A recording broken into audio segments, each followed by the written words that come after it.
Hello guys, welcome back to our channel 1-2-Step. In this video, I'm going to be teaching you guys on how you can scan Snapchat code from screenshot on iPhone.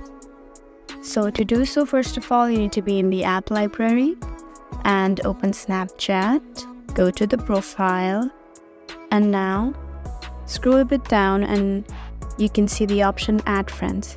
Tap on it. And on top of it, you can see the search option, and right beside it, there's a small icon of Snapchat of some sort.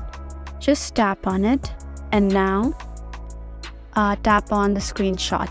I'm using this one, and Snapchat will scan it and lead you to the profile. As you can see, I've used my own SnapCode, so I'm back in my profile. So guys, that's how you can scan a Snapchat code from screenshot using an iPhone.